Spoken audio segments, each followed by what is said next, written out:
Stand అక్కర్లేదు. 20 నిమిషాలు, అంతకు మించి నేను సమయం తీసుకోవట్లేదు. 20 నిమిషాలు కాగానే మనకు ఆరంభం అవుతుంది. అన్నమాట తప్పకూడదు కాబట్టి నేను ఈ సమయం లోపల ముగిస్తాను. మనం అనుకున్నది ఏమిటి అంటే సబ్జెక్టు భజగోవిందం, అలాగే నిర్వాణ షట్కము, జీవన్ముక్త స్థితి, ఈ మూడిటి గురించి మాట్లాడదాము అనేది ఆరంభం. ఇవాళ అనుకున్న సబ్జెక్టు 1 గంటన్నర లోపల దీన్ని లాగాలి అంటేనే చాలా కష్టం. అది ఎలా అంటే సూది బెజ్జంలో ఏనుగుని ఒంటెని కలిపి లాగినట్టుగా ఉంటుంది. గంటన్నరకే కష్టం. కానీ అనంత శ్రీ విభూషితులు భారతీ తీర్థ మహాస్వామి చరణులు, నేను రంజిత్ ఓఫిర్ అనేటటువంటి అతనితో కాస్త ఓ చర్చ టీవీ5లో, భారత్ టుడేలో, అదేవిధంగా మన హిందూ ధర్మం ఛానల్స్లో, శివ జయ జయశంకర ఛానల్లో లైవ్లో వచ్చింది. ఓ 7 గంటలు పాస్టర్ తోటి మాట్లాడా. ఆ మాట్లాడినప్పుడు కండిషన్ ఏమిటంటే, నేను ఓడిపోతే బ్యాప్తిజం తీసుకోవాలి, వాడు ఓడిపోతే గుండు కొట్టించుకొని పిలకబెట్టుకొని సనాతన ధర్మంలోకి రావాలి. అతనికి 1000 మంది విద్యార్థులు, 1000 మంది పాస్టర్లు అతని చేతి కింద పనిచేస్తున్నారు. సరే, అంగీకరించాలి, తప్పదు. ఎవరయ్యా ఇది తీసుకొచ్చింది అంటే మనందరికీ సుపరిచితులైనటువంటి జిఆర్ స్వామివారు. దాశరథి రంగాచార్య గారు రాసినటువంటి పుస్తకంలో వేదములో క్రీస్తే ఉన్నాడు అని చెప్పి వాడు పుస్తకం రాసి 600 పీఠాలకు నేను పంపించాను. ఈ 600 పీఠాల్లో ఏ ఒక్కడు ఈరోజు దాకా దీన్ని ఖండించలేదు. కాబట్టి నేను రాసిన పుస్తకం కరెక్ట్ అన్నాడు. అది జిఆర్ స్వామివారు, పరిపూర్ణానంద స్వామివారు, అలాగే మన మంత్రాలయం స్వామివారు ముగ్గురు కూడా ఓ నిర్ణయానికి వచ్చి ఓ సమితిని ఏర్పాటు చేసి మాట్లాడటానికి ఎవరినైనా చూడాలి వీడితోటి అని చర్చ చేశారు. కండిషన్లు రాసుకున్నారు, అన్నీ అయినాయి. మాట్లాడటానికి ఓడు కావాలిగా, వాడెవడరా అని వెతకడం ఆరంభం చేశారు. సరే, చాలామంది వచ్చారు, వాళ్ళకి నచ్చలేదు. నేను అనుకోకుండా ఈ సంస్థ స్థలం ఇచ్చిన రమేష్ గుప్తా గారు ఒకసారి జిఆర్ స్వామివారు రమ్మంటే, నా జీవితంలో అదే మొదటిసారి నేను జిఆర్ స్వామివారి దగ్గరికి, ఆశ్రమం దగ్గరికి వెళ్ళటం. సరే అండి అని నేను వెళ్ళాను. ఆయన మరి ఒక 5 నిమిషాలే మాట్లాడారు నాతో, ఎక్కువసేపు మాట్లాడలా. 5 నిమిషాలు మాట్లాడంగానే ఫలానా రంజిత్ ఓఫిర్ తోటి మీరు మాట్లాడాలి చర్చలో. ఇందాకే మేమందరం మల్లాది చంద్రశేఖర శాస్త్రి గారి శిష్యులం. వెంటనే నేను అన్నాను, అయ్యా, నాకు అనంత శ్రీ విభూషితులు శ్రీ శ్రీ శ్రీ భారతీ తీర్థ మహాస్వామి చరణులు ఆజ్ఞాపిస్తేనే నేను మాట్లాడతా, లేకపోతే మాట్లాడను. దాందే ఉంది, తప్పకుండా వెళ్ళి అడిగిరండి. అంతకంటే ముందే చిన్నజీయర్ స్వామివారు, పరిపూర్ణానంద స్వామివారు వీళ్ళందరూ కూడా శృంగేరి వెళ్ళొచ్చారు. అక్కడ మాట్లాడటం, చేయటం, తిరిగి రావడం అన్ని ఫోటోలతో సహా మన దగ్గర ఉన్నాయి. వెళ్ళొచ్చారు కాబట్టి ఈ విషయమే వారు కూడా మాట్లాడింది. వెళ్ళి రండి అన్నారు. నేను వెళ్ళాను అనంత శ్రీ విభూషితుల దగ్గరికి. వెళ్ళి అప్పుడే మహాసన్నిధానం వారు, సన్నిధానం వారు ఇద్దరు ఉన్నారు. నేను మహాసన్నిధానం వారి దగ్గరికి వెళ్ళి అప్పుడు ఇంకా ఆశీర్వదిస్తున్నారు, తీర్థాలు అవి ఇస్తున్నారు. స్వామివారు, ఇది పరిస్థితి, నేను మాట్లాడాలి అంటున్నారు, నేను నిరక్షర కుక్షిని, కానీ ఈ కుక్షిలోంచి 4 మాటలు తేగలిగినటువంటి శక్తి మీకు ఉంది కాబట్టి మీరు చెబితే నేను ఆశ్చర్యం. భారతీ తీర్థస్వామి వారు ఇలా కూర్చొని ఉన్నారు కదా, పక్కన ఒక వస్త్రం ఉంటుంది, ఆ వస్త్రం తీసి 2 కళ్ళు ఇలా అద్దుకున్నారండి. మా మనస్సులో ఏముందో మీరు అదే అడిగారు, మీరు వాదించాలి అన్నారు అని కృష్ణమూర్తి శాస్త్రి గారిని పిలిచి ఒక శాలువా తెప్పించి, మీరు కాదు, మీలో ఉండి శారద మాట్లాడుతుంది అని ఈ శాలువ కప్పించారు. అంటే పోతరామాచ్యులు పలికెడిది భాగవతమట, పలికించెడి వాడు రామభద్రుండట, నే పలికిన భవహరమగునట ఆయన చెప్పారు. వెంటనే ఆ స్వామివారు కప్పినటువంటి శాలువతో నాకు ఒకటే అర్థమైంది, నేను రేడియో పెట్టని శాటిలైట్ జగద్గురువులు అక్కడి నుంచి ఏది ట్రాన్స్మిట్ అయితే ఇందులో నుంచి అదే బయటికి పోతుంది, నాకేం భయం. అంగీకరించా. ఎందుకంటే అతను రూల్స్ పెట్టేటప్పుడు రంజిత్ ఓఫిరు అతనికి విషయ విజ్ఞానం కాదు, మాటల్లో వంకర తిప్పి ఎదుటివాడిని బురిడి కొట్టించేటటువంటి కుశలత కౌశల్యం అతనికి ఉంది. ఆ కౌశల్యంతో అతను మాట్లాడేవాడు. పరిపూర్ణానంద స్వామి వారు అందరూ కూర్చున్నారు. వాళ్ళని మీకు వీడియోలో కనిపిస్తుంది, భారత్ టుడేలో రంజిత్ ఓఫిర్ అని కొడితే మీకు వస్తుంది. అంత పెద్ద పెద్ద వాళ్ళనే అతను బురుడి కొట్టిస్తున్నాడు. ఈ విషయం తెలిసి నేను రాగానే ఓ రాత్రి పరిపూర్ణానంద స్వామి వారు ఫోన్ చేశారు. అయ్యా, వాడికి బుర్ర 360 డిగ్రీల్లో తిరుగుతోంది, వాడికి ఆ మనిషికి ఏమీ పెద్ద పైన కింద ఇతరత్రం ఏం లేదు, ముందరికి వెళ్ళిపోతాడు, చాలా జాగ్రత్తగా ఉండాలి, మాట్లాడకుండా ఉంటే మంచిది అని చెప్పారు. ఎవరు? పరిపూర్ణానంద స్వామి వారు. అయ్యా, నాకు జగద్గురువులు చెప్పారు, నేను మాట్లాడుతున్నానని నేను అనుకోవట్లేదు, ఈశ్వర అనుగ్రహం ఏదైతే అది ఆయన నన్ను పరీక్ష చేయడానికి అని ఉంటారు, నేను నిస్సంకోచంగా మాట్లాడతాను అని చెప్పాను.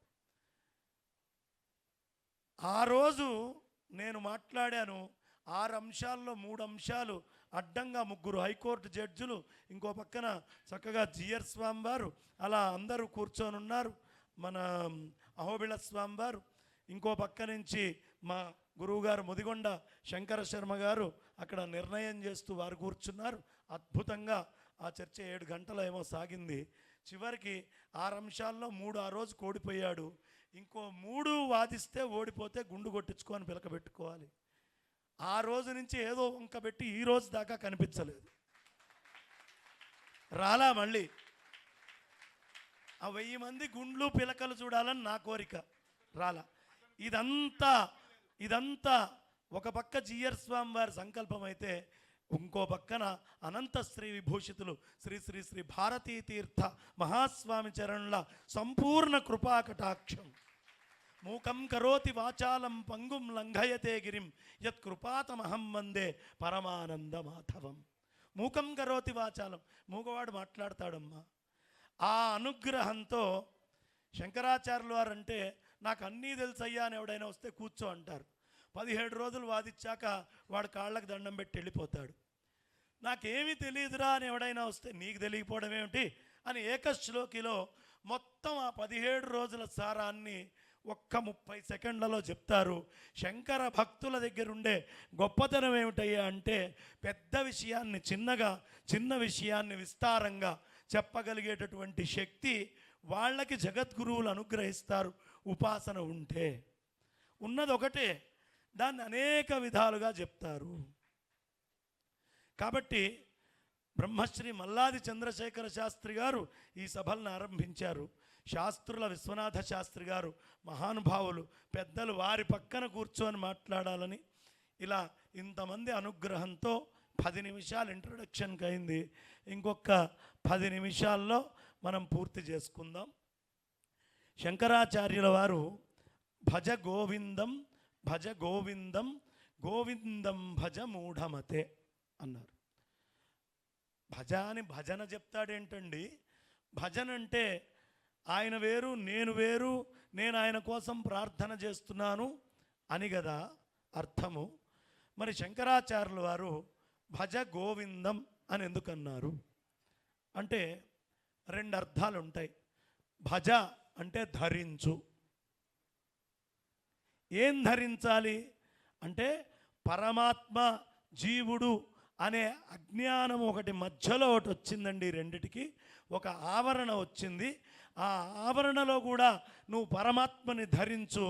ఆ ధరించిన వెంటనే జీవుడు కూడా ఆత్మస్వరూపుడవుతాడు. కనెక్టివిటీ వచ్చేస్తుంది.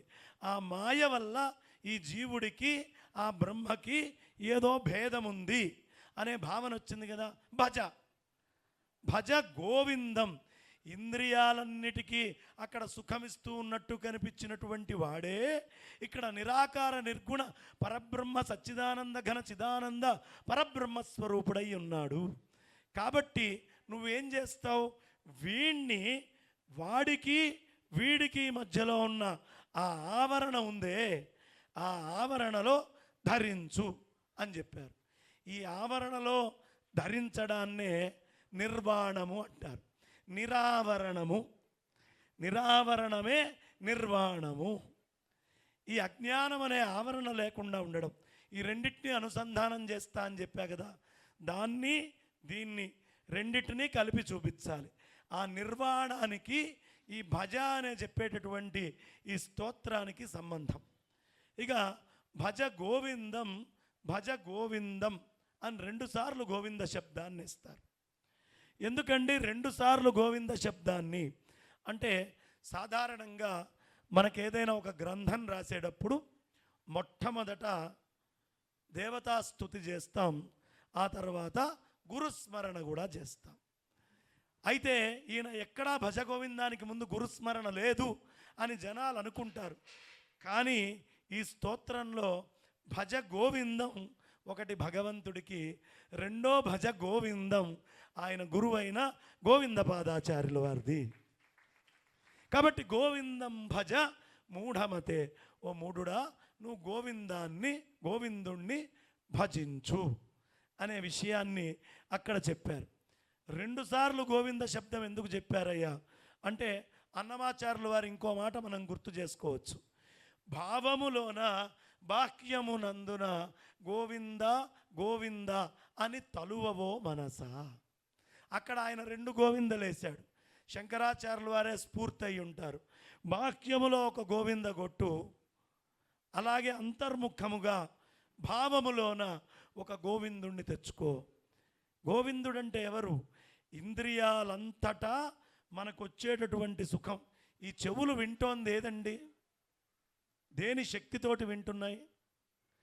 చచ్చిపోయి పడుకున్నప్పుడు యావత్, నిన్న రాత్రి ఉపన్యాసం చెప్తూ చక్కగా మన నండూరి శ్రీనివాస్ గారు ఇదే చెప్పారు. యావత్ పవనో నివసతి గేదేహే తావత్ పృచ్ఛతి కుశలం గేహే గతవతి వాయో దేహాపాయే భార్య బిభ్యతి తస్మిన్ కాయే. భజ గోవిందం గోవిందం భజ మూఢమతే. ఈ శ్లోకాన్ని తీసుకొని ఇక్కడి నుంచి సత్సంగత్వే నిస్సంగత్వం, నిస్సంగత్వే నిర్మోహత్వం, నిర్మోహత్వే నిశ్చలతత్వం, నిశ్చలతత్వే జీవన్ముక్తి అనేది చెప్పుకొని అక్కడి నుంచి మనోబుద్ధి అహంకార చిత్తాని నాహం న శ్రోత్రం న జిహ్వా న చ ఘ్రాణనేత్రం న చ వ్యోమభూమిర్న తేజో న వాయు చిదానందరూప శివోహం అని చక్కగా అన్నీ చెప్పుకుంటూ అహం నిర్వికల్పో నిరాకార రూప విభుత్వాచ్చ సర్వత్ర సర్వేంద్రియాణి నచ సంగతిర్ నైవ ముక్తిర్నమేయ చిదానందరూప శివోహం. ఇక్కడ ముగించుకుందాం. మొట్టమొదట యావత్ పవనో నివసతి దేహే. మనము గాలి పీల్చుకునేంత దాకా 2 ఉంటాయి. ఏమిటండి?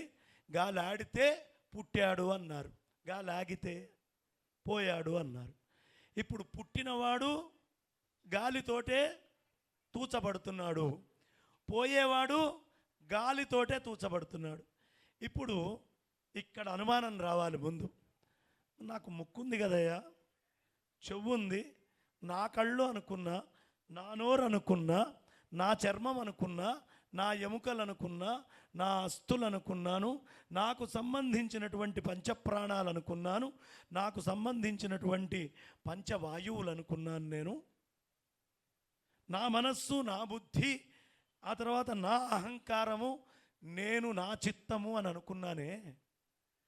నేను గాలి వస్తే పుట్టానంటున్నారు, గాలి లేకుండా ముక్కు చెవు అన్నీ బయటకు వచ్చినాయి, పుట్టంగానే పోయే ఉన్నాడు. అబే తిత్తిరా, విషయం లేదు. అంటే నేను ఈ శరీరం కాదు.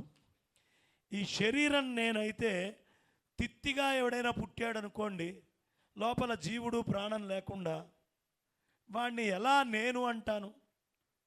కాబట్టి అయ్యే అవకాశం లేదు. గాలి ఆడితే పుట్టాడు. ఇప్పుడు నేను గాలి వల్ల గుర్తించబడుతున్నాను తప్ప ఉపాధి వల్ల గుర్తించబడట్లేదు. మొదటి సూత్రం.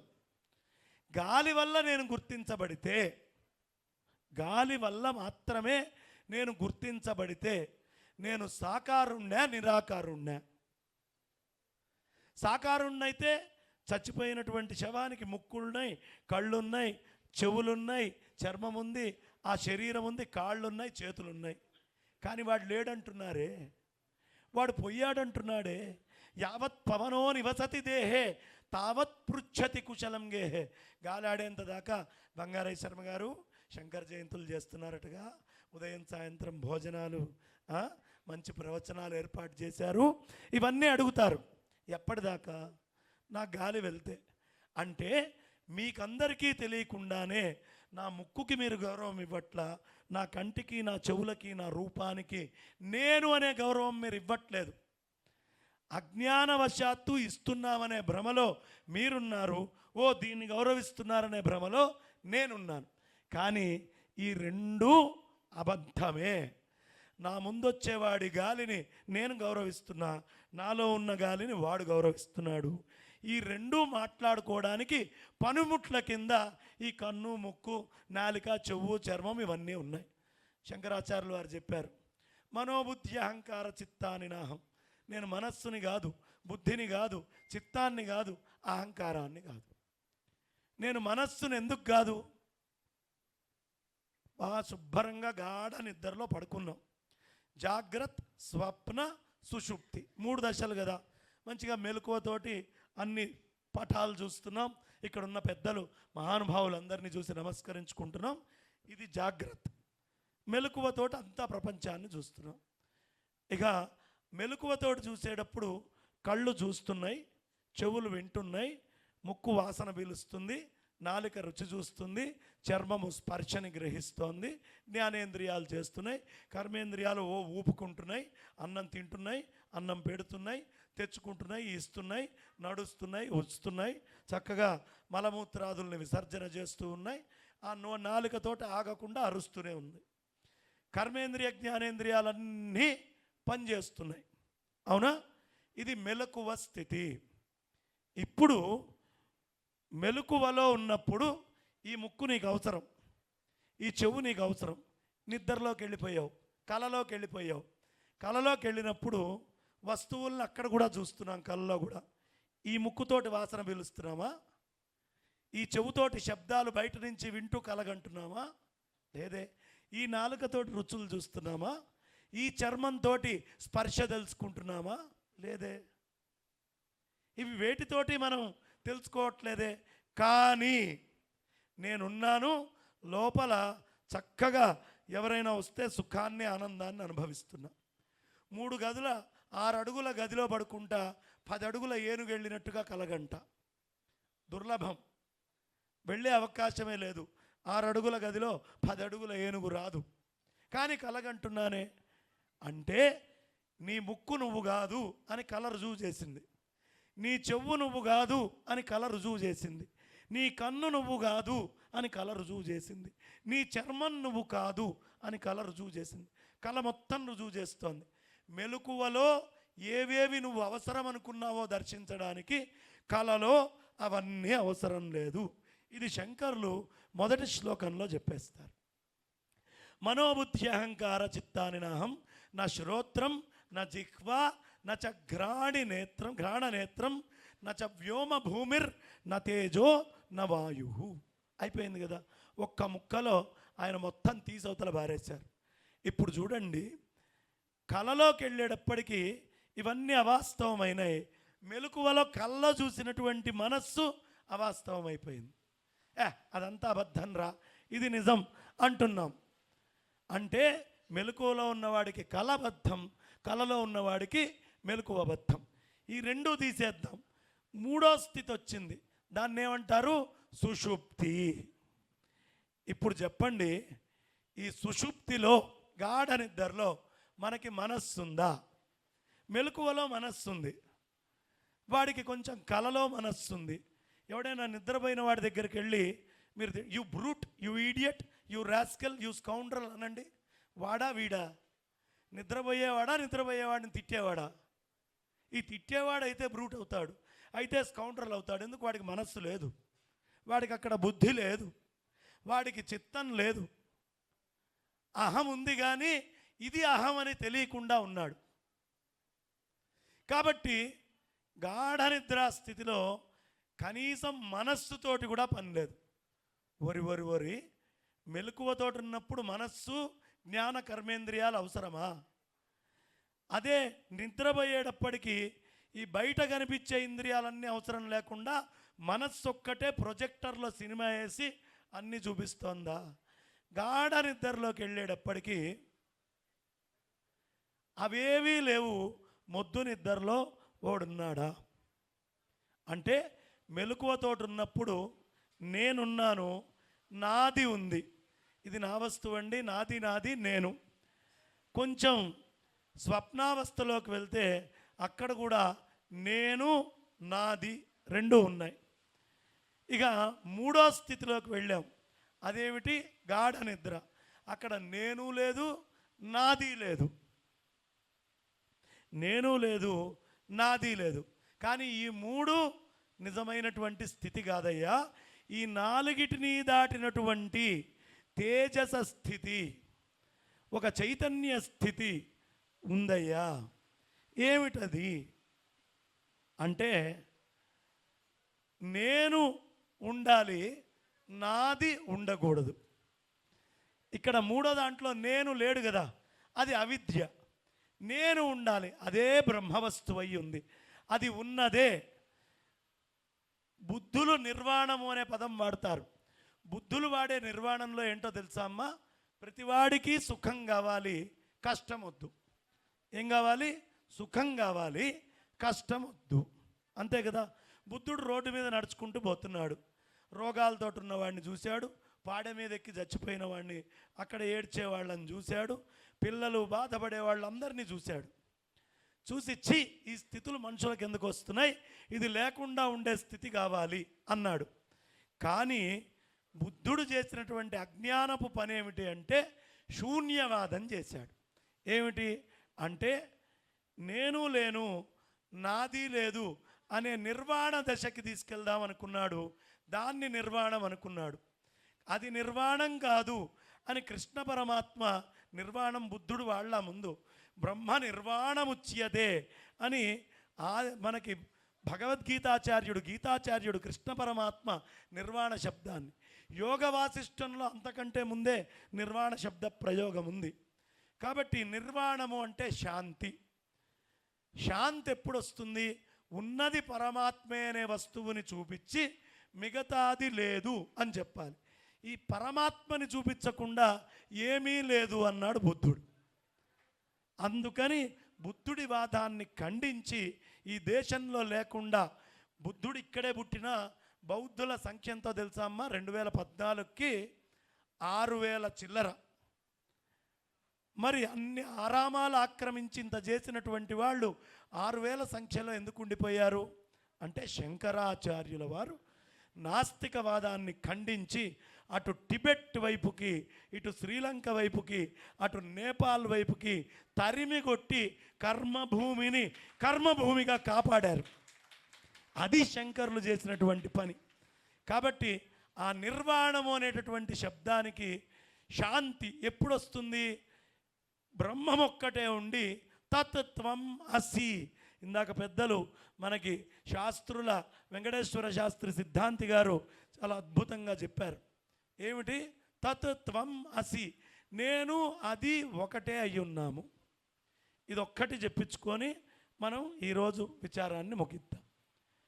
నేను అది ఒకటేంటండి? నేను వేరు అది వేరు అని ఒకళ్ళు సిద్ధాంతం చెప్తున్నారు. ఏమ్మా, ఓ 3 ఏళ్ల పిల్లవాడిని, ఓ 6 నెలల పిల్లవాడిని తీసుకురండి. తల్లికి అలవాటు పడి ఉంటాడు, వేరే వాళ్ళు ఎత్తుకుంటే రాడు. దానికి పెద్ద సిద్ధాంతం రాయాలా? నేను అది వేరు అని చెప్పడానికి సిద్ధాంతం ఎందుకండి? 6 నెలల పిల్లకు కూడా తెలుసు, మా అమ్మ ఒడి కాదు, వేరే ఎవడో ఎత్తుకున్నాడని ఏడుస్తుంది ఆ పాప. కాబట్టి అది సిద్ధాంతం కింద ఉండదు. అయ్యా, నేను అది వేరు, కానీ మరణించిన తర్వాత ఆ వైకుంఠానికి వెళ్ళి నేను కూడా శంఖము, చక్రము, గద, దండ అన్నీ వేసుకొని అక్కడ క్యూ సిస్టంలో ఆర్డర్లో ఎవరి రోలో వాళ్ళని కూర్చోబెడితే కూర్చొని ఆ స్వామివారికి అభిషేకం జరుగుతూ ఉంటే తదేకంగా కన్ను రెప్పార్పకుండా చూస్తాను. ఇది కూడా ఒక రకంగా ముక్తే. కానీ క్షీణే పుణ్యే మర్త్యలోకం విశంతి, వైకుంఠానికి వెళ్ళినా పుణ్యం అయిపోతే రావాల్సిందే. కాబట్టి అది కూడా కాదు. జీవన్ముక్తిని చెప్పినటువంటి సిద్ధాంతం ఒక్క అద్వైతం మాత్రమే. అద్వైతం తప్ప ఇంకెవరు జీవన్ముక్తిని చెప్పల. మిగతా వాళ్ళందరూ చచ్చిపోయిన తర్వాత ముక్తి వస్తుందంటాడు. దానికి సాక్ష్యం ఏంటి? ఇప్పుడు మీ దగ్గరికి ఎవడైనా వచ్చి పూర్వజన్మలో నువ్వు చక్రవర్తివిరా అంటాడు. మనం కూడా నమ్ముతాం చాలామందిని. కానీ వాడికి తెలియదు, వీడికి తెలియదు. ఏదో ఊహలో రాయేస్తాడు, వాడు పడి ఉంటాడు. అది నమ్మకం అని చెప్పడానికి రూఢి లేదు. నువ్వు బతికుండంగా ఈ ఇంద్రియాలతోటి ఇక్కడ ఉండంగానే ముక్తిని పొందుతావు అని చెప్పేది సిద్ధాంతం అవుతుంది. అది అద్వైతము. రెండు లేవు, ఉన్నది ఒకటే. పంచదార చిలకకి ముక్కుందా? ఏమో పంచదార చిలకకి ముక్కుందా లేదా? ఉంది. పంచదార చిలకకి తోక ఉందా? ఉందా లేదా? ఉంది. పంచదార చిలకకి రెక్కలు ఉన్నాయా? ఉన్నాయా లేవా? ఉన్నాయి. పంచదార చిలకకి కాళ్ళు ఉన్నాయా? ఉన్నాయి. అమ్మ ఒక్కసారి బాగా ఆలోచించండి. పంచదార చిలకకి ముక్కుందా? పంచదార ఉందా? పంచదార ముక్కకి తోక ఉందా? పంచదార ఉందా? పంచదార చిలకకి రెక్కలున్నాయా? పంచదార ఉందా? పంచదార చిలకకి కాళ్ళు ఉన్నాయా? పంచదార ఉందా? అంటే లేని కాళ్ళని దానికి మనం ఆరోపించాం, లేని రెక్కల్ని దానికి మనం ఆరోపించాం, లేని ముక్కుని దానికి మనం ఆరోపించాం, లేని తోకని దానికి ఆరోపించాం. ఇప్పుడు పంచదార చిలకకి ఇవన్నీ ఉన్నాయి అనే వాదన నిజమా? ఇవన్నీ ఉన్నట్టుగా కనిపిస్తున్నాయి కానీ అవేవీ లేదయ్యా, ఉన్నది పంచదారే అనేది నిజమా? ఒకటా రెండా? ఒకటి అనేవాళ్ళు చేయలేపండి, రెండు అనేవాళ్ళు చేతులు దించుంచండి.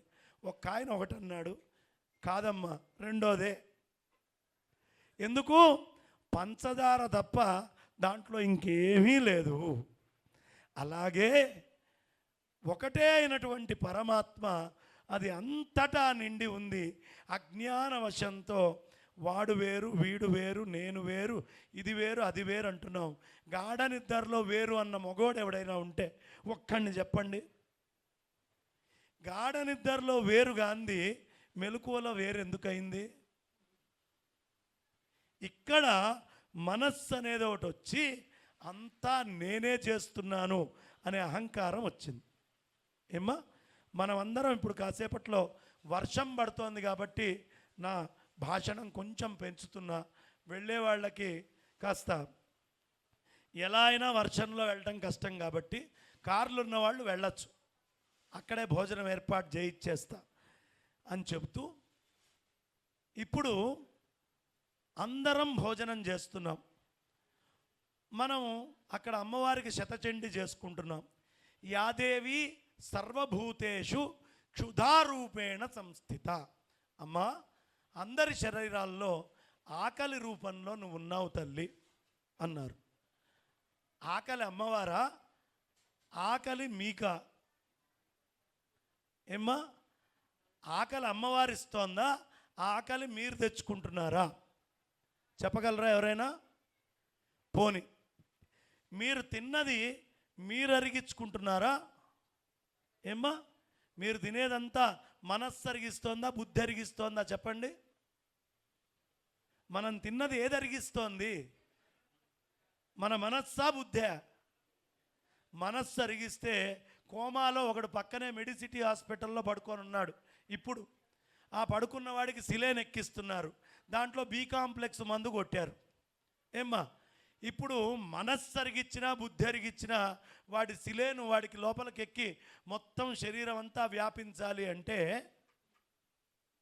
మనస్సు బుద్ధి రెండు లేవుగా, వాడికి కోమాలో ఉన్నాడు. అంటే మనం తిన్నటువంటి అన్నము మనం కాదు అరిగించుకుంటోంది, పరాశక్తి ఒకటి ఉంది. ఆ పరాశక్తి నీ కడుపులో పనిచేసి అరిగిస్తోంది. ఆ పరాశక్తి ఎంత గొప్పదయ్యా అంటే నీ కడుపులో, ఎదుటివాడి కడుపులో, నాకు నా ముందర ఉన్నటువంటి కాసుల వారికి ఏం దారం లేదు, ఓ గొట్టం లేదు. నాకే శక్తి అరిగిస్తోందో ఆ శక్తే ఆయనకి అరిగిస్తోంది, ఆ శక్తే చీమ కరిగిస్తోంది, ఆ శక్తే చిన్న బ్యాక్టీరియా కరిగిస్తోంది, ఏనుగు కరిగిస్తోంది, ఒంటె కరిగిస్తోంది. ఇప్పుడు చెప్పండి అమ్మా, ఆ శక్తి ఒకటే? ఇంతమంది ఉన్నాం కాబట్టి ఇన్ని రకాల? ఒకటే కదా. అరే, బుద్ధున్నవాడు ఎవడైనా ఒకటంటాడా అండి? నా ఆకలి నా అరుగుదల నాది, వాడి ఆకలి వాడి అరుగుదల వాడిది. రెండూ వేరైనా, చీమది బ్యాక్టీరియాది వేరైనా, ఆ తెలివి ఉంది చూడండి, ఆ తెలివి ఒకటే. అది అంతటా వ్యాపించి ఉంది. చూసేటటువంటి కళ్ళకి, అజ్ఞాన స్థాయిలో చూసేవాడికి ఎవడికి వాడికి అరుగుతోంది అనుకుంటున్నాం. కానీ ఈ అంతటినీ అరిగిస్తున్నటువంటి మహాశక్తి ఒక్కటే అయ్యుంది. ఇదే అద్వైతం. ఇప్పుడు చెప్పండి, అద్వైతం సత్యమా? చూడటానికి రెండుగా కనిపిస్తున్న ద్వైతం సత్యమా? రెండిట్లో అరిగిస్తున్నటువంటి తెలివి అనే అద్వైతం సత్యమా? గట్టిగా చెప్పండి, ద్వైతమా అద్వైతమా? ద్వైతమా అద్వైతమా? ఈ తెలివి మన కళ్ళకి కనిపించదు కాబట్టి అనేకమైన ద్వైతవాదాలు పుట్టుకొచ్చినాయి, అనేకమైన సాంఖ్యవాదాలు పుట్టుకొచ్చినాయి. ఇప్పుడు చిన్నగా తేలిగ్గా ఒక ముక్కలో మనం తెలుసుకుందామమ్మా. ఈ అరిగిస్తున్నటువంటి శక్తి ఏదైతే నా కడుపులో ఆయన కడుపులో ఉందో, నాకు ఆయనకి మధ్యలో ఖాళీ ఉందా లేదా? ఈ ఖాళీలో కూడా ఆ శక్తి ఉందా లేదా చెప్పండి? ఉందా లేదా? ఖచ్చితంగా ఉంటుంది. నేను ఇక్కడి నుంచి అక్కడికి వెళ్ళినా అరుగుతోంది, అక్కడి నుంచి అక్కడికి వెళ్ళినా అరుగుతోంది. అమెరికాలో వాడికి కూడా అరుగుతోంది తిన్నది. మనం మధ్యాహ్నం తిన్నది అందరికీ అరుగుతోంది, మీకు తెలిసినా తెలియకపోయినా. అవునా?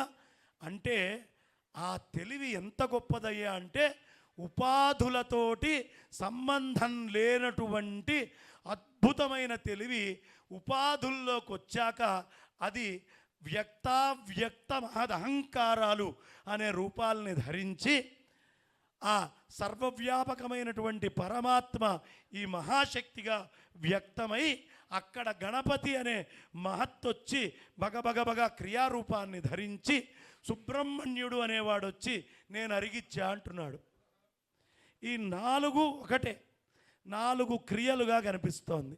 అట్లాగే మనకి మూడు స్థితుల్లో ఏ స్థితిలో ఉన్నా, మెలకులో ఉన్నవాడికి అరుగుతోంది, స్వప్నంలో ఉన్నవాడికి అరుగుతోంది, అదేవిధంగా సుషుప్తిలో ఉన్నవాడికి అరుగుతోంది. ఈ తెలివికి మనస్సుతో పని లేదు, బుద్ధితో పని లేదు, చిత్తంతో పని లేదు, అహంకారంతో పని లేదు, కళ్ళతో పని లేదు, ముక్కుతో పని లేదు, నాలుకతో పని లేదు, చెవుతో పని లేదు. మీరు అన్నాన్ని యథాతథం బయట పెడితే బయటకి బయటే ఇంకో రూపంలో కుళ్ళిపోతూ కూడా వెళ్ళిపోతోంది.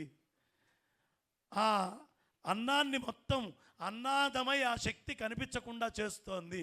కాబట్టి హుతం చేసేటటువంటి శక్తి ఒక్క ప్రాణమున్న మనలోనే కాదు, స్వతసిద్ధంగా ఆ అన్నంలో కూడా చైతన్యం దూరి హుతం చేస్తోంది. చైతన్యం లేనిది ఇంకోటి లేదు, అదే అంతటా నిండి ఉంది. అది నిరాకారమై పరమాత్మై అంతటా వ్యాప్తి చెంది ఉంది. కానీ మనము అజ్ఞానముతో మనలో ఉన్నటువంటి కించిత్ శక్తితో ప్రపంచాన్ని కొల్చుకుంటున్నాం కాబట్టి ఆ తల్లి కూడా కించిత్తుగా మారి మహామాయ అవుతోంది. ఆ తల్లిని మనం లోపల ఉన్న చైతన్య శక్తిగా తెలుసుకొని ఈ బుద్ధిని ఈ మనస్సుని ఆమె అని కళ్ళు మూసుకొని ఎవడు ధ్యానం చేస్తూ ఆ పరాశక్తినే అంతటా దర్శిస్తాడో అలాంటి వాడికి ఆ పరాశక్తి పరబ్రహ్మ పట్టమహిష అవుతుంది. వాణ్ణి బ్రహ్మస్వరూపంగా మార్చేస్తుంది. కాబట్టి ఇలాంటి స్థితి ఏదైతే ఉందో దీనినే జీవన్ముక్త స్థితి అంటారు. మనకి ఎదుటి వాళ్ళ మీద విద్వేషం ఎప్పుడు వస్తుందమ్మా? నేను వేరు వాడు వేరు అనుకున్నప్పుడు. అవునా? మరి మిగతా సిద్ధాంతాలన్నీ నేను వేరు వాడు వేరు అని చెప్తున్నాయి. కానీ కృష్ణ పరమాత్మ ఏం చెప్పాడు? శునకమును శునక మాంసమును వండుకొని తినువాని యందును పండితుని యందును సమదృష్టి ఉండాలి. ఎట్లా ఉంటుంది చెప్పండి? నేను వేరు వాడు వేరు అన్నప్పుడు సమదృష్టి ఉండే అవకాశం ఉందా? ఎక్కడైనా ఉంటుందా? అద్వైతం ఉంటే విశిష్టత ఉండే అవకాశం లేదు. విశిష్టత ఉంటే అది అద్వైతం కాదు. కాబట్టి ఈ రెండు ఒకటే అని తెలుసుకోవడమే జీవన్ముక్త స్థితి. ఇప్పుడు మనం తెలుసుకోవాల్సిందేమిటి? మనలో పనిచేస్తున్నటువంటి చైతన్యం. ఆ చైతన్యాన్నే కృష్ణ పరమాత్మ అహం వైశ్వానరో భూత్వా ప్రాణినా దేహమాశ్రిత ప్రాణ అపాన సమాయుక్తం పచామ్యన్నం చతుర్విధం. నేనే పచ్యం చేస్తున్నా అన్నాడు. ఇంత పనిచేస్తున్నటువంటి ఆయన ఒక్క మాట అన్నాడు, అనన్యాః చింతయంతో మాం ఏ జనా పర్యుపాసతే తేషాం నిత్యాభియుక్తానాం యోగక్షేమం వహామ్యహం. అనన్యాః చింతయంతో మాం. అన్యము అంటే ఏంటమ్మా? అబ్బే వాడు అన్యుడండి అంటే వేరేవాడు అని. అన్యము అంటే వేరేది. కృష్ణ పరమాత్మ స్పష్టంగా చెప్తున్నాడు, అనన్యా చింతయంతో మాం, అనన్యా చింతయంతో మాం. నన్ను నీకంటే భిన్నము కాదు అని చింతించు. అలా ఏ జనాహ, నేను జనము అని ఎవరెవరు అనుకుంటున్నారో, పర్యుపాసతే, ఆగకుండా ఉపాసన ఒకసారి అనుకోవడం కాదు, స్మరణ చేస్తూనే ఉండు, స్మరణ చేస్తూనే ఉండు. పర్యుపాసతే, అలాంటి వాడిని ఏం చేస్తాను? వాడి యొక్క అహంత్వా సర్వపాపేభ్యో మోక్షయిష్యామి మా శుచః అని ఆ శ్లోకానికి దీనికి చాలా దగ్గర సంబంధం ఉంటుంది. అనన్యాక్ చింతయంతో మాం ఏ జనాక్ పర్యుపాసతే తేషాం నిత్య అభియుక్తానాం. ఇప్పుడు మన శరీరంలో trillions and trillions of cells ఉన్నాయా లేవా? ఈ trillions and trillions of cells మన బుద్ధి వల్ల పనిచేస్తున్నాయా? ఏమ్మా? లేదు. ఎందుకు? మీరు ఒక సైంటిస్ట్కి అంత చర్మం ఇస్తే దాన్ని తీసుకెళ్ళి ల్యాబ్లో పెట్టి అక్కడున్న సెల్స్కి అన్నం పెడుతూ కాపాడతాడు, తెలుసా మీకు? ఈ శరీరం మీద కాదు, ఆ సెల్ ల్యాబ్లో కూడా బతుకుతోంది. పిగ్మెంటేషన్స్ తీయడం కోసం రీసెర్చ్ చేస్తారు. బ్లడ్ని తీసుకెళ్ళి లోపల పెట్టి రీసెర్చ్లు చేస్తారు. అంటే ఈ trillions and trillions of cells నా బుద్ధి నా మనస్సు వల్ల పనిచేయట్లా. ఇలా ఇన్ని కోట్ల కోట్ల ట్రిలియన్స్ అండ్ సెల్స్ ఎవరికైతే ఉన్నాయో అవన్నీ ఒకే చేతనా శక్తితో మనందరి లోపల పనిచేస్తున్నాయి. ఆ చేతనా శక్తిని తెలుసుకో, అదే అనన్యాహ. వాడిలో పనిచేస్తున్నటువంటి ఆ చైతన్య trillions and trillions of cells శక్తి, నాలో పనిచేస్తున్న trillions and trillions of cells శక్తి ఒకే చైతన్యంతో పనిచేస్తున్నాయి. ఇది విశేషం, ఇది అద్వైతం. ఇంత లోతుల్లోకి ఆలోచిస్తేనే అద్వైతం అర్థమవుతుంది, లేతే కాదు. అందుకని చివర్లో శంకరాచార్యులు వారు మొదటి నుంచి చెప్పుకుంటూ వచ్చారు, అయ్యా నచ ప్రాణ సంజ్ఞో నవైపై. ఇందులో ఒక్కొక్కటి మనం చెప్పుకుంటూ రావాలి అంటే మనస్సు నుంచి నమృత్యుర్ నశంక నమే జాతి భేద పితానైవ మేనైవ మాతాచ జన్మ న బంధుర్ నమిత్రం గురుర్నైవ శిష్య చిదానంద రూప శివోహం శివోహం అని 5 శ్లోకాలు చెప్పుకుంటూ వచ్చారు. ఈ 5 శ్లోకాల్లో గోవిందపాదుల వారి ముందు నిల్చున్నారు. నేను అది కాదు, నేను ఇది కాదు, ఇది కాదు, అది కాదు అని చెప్తూ పోయారు. అరే నువ్వేది కాదో నాకొద్దు, నువ్వేది అవునో అది నాకు చెప్పు అన్నారు. 6వ శ్లోకంలో సిద్ధాంతం చేస్తున్నారండి శంకరాచార్యులు వారు. అహం నిర్వికల్పో, నాకే సందేహము లేదు. ఏమ్మా మీకు ఎవరికైనా సందేహం ఉందా? Trillions and trillions of cells అన్నీ ఒకే ఒక్క శక్తి వల్ల పనిచేస్తున్నాయి. అది నా మనస్సు కాదు, నా బుద్ధి కాదు, అంతకంటే గొప్పదైన ఒక విశ్వరచన చేసినటువంటి ఆ విశ్వోత్పత్యాది హేతవే సచ్చిదానంద రూపాయ విశ్వోత్పత్యాది హేతవే అనేటటువంటి ఆ చైతన్యం వల్లే కదా ఈ సెల్స్ అన్నీ పనిచేస్తోంది. ఒప్పుకుంటున్నారా లేదా? ఒప్పుకున్నారా? సత్యమేనా? కాబట్టి ఈ విశ్వోత్పత్యాది హేతవే అని చెప్పేటటువంటి ఆ చైతన్యం ఏదైతే ఉందో ఆ చైతన్యానికి డౌట్ ఎక్కడైనా ఉండే అవకాశం ఉంటుందా? దానికి ఏ డౌటు లేదు. డౌట్ వచ్చిన వాడి సెల్స్లోనూ డౌట్ తీర్చేవాడి సెల్స్లోనూ రెండిట్లోనూ ఆ చైతన్యమే పనిచేస్తోంది. ప్రశ్న అడుగుతున్న వాడిలో అదే చైతన్యం సెల్స్కి పనిచేస్తోంది. ప్రశ్న యొక్క ఆ శంకని తీర్చే గురువులో కూడా అదే చైతన్యం పనిచేస్తోంది, అవునా కదా? కాబట్టి అహం నిర్వికల్పో, ఐఎమ్ డౌట్లెస్. ఎందుకు? నేను ఈ అడిగేవాడో చెప్పేవాడు, నా గురుర్నైవ శిష్య, నేను ఎవడినయ్యా? చైతన్యాన్ని. చైతన్యానికి డౌట్ ఏమిటి? అహం నిర్వికల్పో.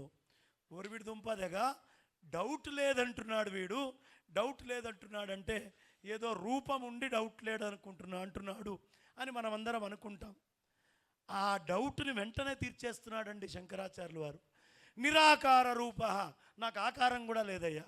చెప్పండి, ఇప్పుడు ఈ సెల్స్ అన్నిటికీ పనిచేస్తున్న చైతన్యం ఏ ఆకారంలో ఉందో ఏ పెద్ద పండితుడినైనా పీఠాధిపతినైనా ఈ ప్రపంచంలో ఎవరినైనా చెప్పమనండి. మీ సెల్స్కి నా సెల్స్కి అన్ని సెల్స్కి మీ ఆకలి తీర్చేది, మీ అన్నం అరిగిచ్చేది, నా అన్నం అరిగిచ్చేది అయిన చైతన్యం ఏ ఆకారంలో ఉంది? ఎవడైనా చెప్పగలడా? దానికి ఆకారం ఉందా? ఎవడైనా ఒక్క సైంటిస్టు లేటెస్ట్ ఎలక్ట్రానిక్ మైక్రోస్కోప్ తెచ్చుకోనైనా దాన్ని చూశాడా? ఎలక్ట్రాన్నే చూడలేదు, ఇంకా ఎలక్ట్రోస్కోప్ తెచ్చి దాన్ని ఎప్పుడు చూస్తాడు? కాబట్టి ఒక్కటి ఆలోచించండి, ఆ చైతన్యానికి ఆకారం ఉందా అమ్మా? లేదు. నిరాకార రూప. ఓహో, దీనికి డౌట్ లేదు, ఆకారం లేదు అంటే ఇది లేని వస్తువు అనుకుంటారు. కానీ శంకరులు వెంటనే విభుత్వాచ్చ సర్వత్ర సర్వేంద్రియాణి, అంతటా అన్ని ఇంద్రియాల్లో నేనే వ్యాప్తి చెంది ఉన్నా. ఆ చైతన్యం నిండి ఉందా లేదా? కోపం ఉన్నవాడిలో ఉంది, ఆనందం ఉన్నవాడిలో ఉంది, దుఃఖంతో బాధపడుతున్న వాడికి ఉంది, సుఖంలో ఉప్పొంగేవాడికి ఉంది. అందరిలో ఆ చైతన్యం ఉందా లేదా? ఏమ్మా, ఉంది కదా. ఆ చైతన్యాన్ని చెప్తున్నారమ్మా. విభుత్వాచ్చ సర్వత్ర సర్వేంద్రియాణి, అంతటా నేనే నిండి ఉన్నా. ఒరి అనుమానం లేదట. అనుమానం లేకపోవడమే కాకుండా ఆకారం కూడా లేదట. ఆకారమే కాకుండా ఇది అంతటా నిండి ఉందట. ఓహో, అన్నిటితో వీడికే సంబంధమేమో అని మనం అనుకుంటాం. ఆ డౌట్ వెంటనే తీర్చేశాడండి. నచా సంగతిర్ నైవ ముక్తిర్నమేయ. అంటే ఆ చైతన్యం పనిచేసేటప్పుడు నీ సెల్స్ పనిచేసినా, చైతన్యం ఆగి నీ సెల్స్ అన్నీ డెడ్ అయినా ఆయనకి, ఆ చైతన్యానికి ఏ సంబంధము లేదు. ఎందుకు అంటే ఆయన నచ సంగతిర్నైవ ముక్తిర్నమేయ చిదానందరూప శివోహం శివోహం. కేవలము ఆనందమే రూపంగా కలిగినటువంటి శివుడాయన. ఆ ఆనంద స్వరూపము ఎవడికి వస్తుందయ్యా అంటే, ఎవడు ఈ అద్వయ జ్ఞానాన్ని తెలుసుకొని అంతటా ఆ తెలివే నిండి ఉందని కామక్రోధాదులన్నీ పక్కన పెట్టి ఆ పండితుడి యందును, ఈ కుక్క మాంసాన్ని వండుకునేదాని వాడి యందును సమదృష్టితో ఆ చైతన్యమే అందులో ఉంది, ఆ చైతన్యమే ఇందులో ఉంది, ఆ చైతన్యమే నాలో ఉంది, ఇదంతా ఎందుకయ్యా? ఉన్నది ఆ చైతన్యమే అని ఎవడు తెలుసుకుంటాడో, ఎవడు రూఢిగా ఆ స్థితిలో ఉంటాడో వాణ్ణి జీవన్ముక్తుడు అంటారు అని చెబుతూ ఈయన భజగోవింద నిర్వాణ షట్క జీవన్ముక్తోపన్యాసాన్ని నేను సంపూర్ణం చేస్తూ నా వాణికి విరామాన్ని ఇస్తున్నాను. అనంత శ్రీ విభూషితులు శ్రీ శ్రీ శ్రీ భారతీ తీర్థ మహాస్వామి చరణులు శ్రీ శ్రీ శ్రీ విధుశేఖర భారతి మహాస్వామి చరణుల పాద పద్మములకు సాష్టాంగ ప్రణామం చేస్తూ, ఇంత అద్భుతంగా ఇలాంటి విద్య ఇప్పుడు మనం మాట్లాడుకుండేది తరతరాలుగా శంకర్లు ఇచ్చింది, అందిస్తున్నటువంటి మహానుభావులు మనకి నిన్నటి రోజున చేసుకున్నటువంటి పాలకుర్తి నృసింహరామ శర్మ సిద్ధాంతి గారైన, మన శాస్త్రుల విశ్వనాథ శాస్త్రి గారైన, రేపు మనకి 2001 నుంచి అవిచ్ఛిన్నంగా ఈ సంస్థ ఇంత అభివృద్ధి అవ్వడానికి ప్రత్యక్షంగా వచ్చి ఆశీస్సులిస్తూ ఈ సంస్థని ఈ స్థాయికి తీసుకొచ్చిన బ్రహ్మశ్రీ మల్లాది చంద్రశేఖర శాస్త్రి గారైన వాళ్ళందరూ ఈ జ్ఞానాన్నే పంచారు. ఈ జ్ఞానాన్ని తీసుకుంటూ ఇప్పుడు చెప్పండి, అద్వైతము సత్యమా కాదా? అద్వైతం అంటే అర్థమైన వాళ్ళు చేయలేపండి. ఇప్పుడు మీకు నేను అనే ఈ ముక్కు, చెవు, కళ్ళు, ఈ శరీరము ఇంతకంటే గొప్ప తెలివి అంతటా నిండి ఉంది అనే అద్వైతం సత్యమా కాదా? ఎవరైనా అద్వైతాన్ని ఖండిస్తే నిస్సంకోచంగా ఇదే సత్యము అని మీరు చెప్పండి. సముద్రంలో అలలేస్తే అలా సముద్రం వేరు కాదు, అలే సముద్రము, సముద్రమే అల.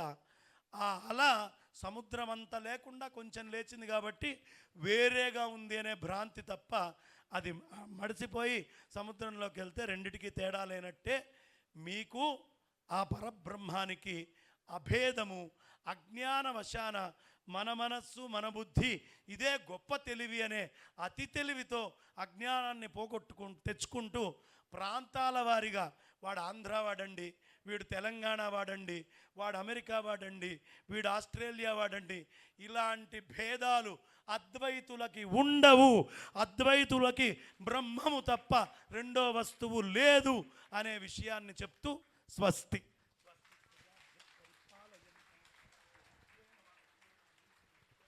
అత్యద్భుతమైనటువంటి ఆదిశంకరులు ఆవహించారా అన్నట్టుగా ఆదిశంకరుల ప్రబోధంగా సాగింది వీరి ప్రవచనామృతం. ఇప్పుడు ఇదే కార్యక్రమంలో బ్రహ్మశ్రీ బంగారయ్య శర్మ గారిని మనమంతా సత్కరించుకుందాం.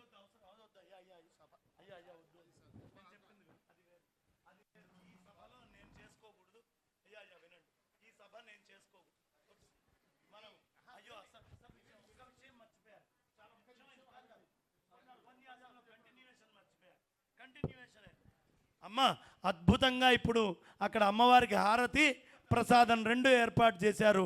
అమ్మవారి హారతే మనందరికీ సత్కారం సన్మానం అని చెప్తూ ఈ వేదిక మీదకి వచ్చిన పెద్దలు ఇంతమందిని చక్కగా నమస్కరించి ఆశీస్సులు తీసుకుండే భాగ్యాన్ని ఇచ్చినటువంటి మా దర్శనం శర్మ గారికి అనేక ధన్యవాదాలు. గట్టిగా ఒకసారి చప్పట్లతో ఈ వేదికని మీరు నమస్కార భావంతో చప్పట్లు కొట్టండి అని చెప్తూ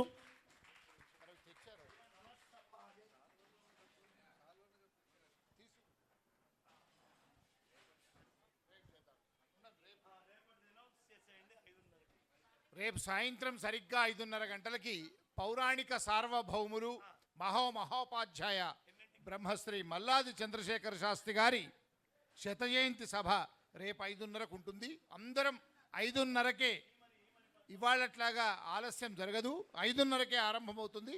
అందరం రేపటి మల్లాది వారి శతజయంతి సభలో కలుసుకుందాం. సో ఇంకా ఉన్నాయి వేరేవి. రేపు ఉదయం 9 గంటలకి కుంకుమ పూజ ఇక్కడ ఏర్పాటు చేయడం జరిగింది. అనేకమైనటువంటి స్తోత్ర పారాయణలు కూడా ఈ వేదిక నుంచే జరుగుతాయి. తర్వాత సాయంత్రం స్తోత్రాలు కూడా అందరూ వచ్చి చదువుతారు. కొండూరు పద్మావతమ్మ గారు, నిట్టల కిరణ్మయ్య గారు, ప్రేమలత గారు, వీళ్ళందరి శిష్య బృందాలందరూ కూడా వచ్చి పారాయణలు చేస్తారు అని చెబుతూ ఒక్కసారి చక్కగా అమ్మవారికి హారతి జరుగుతుంది. అందరం లేచి అక్కడికి వెళ్ళి ఆ ఒక్క ఫోటో అట అందరూ పండితులు, అయ్యా నేను రానా ఫోటో తీయడానికి? పండితులు అనకండి స్వామి, వేదిక మీద ఉన్నవాళ్ళు అనండి, నాలాంటి వాడు కూడా వచ్చేసి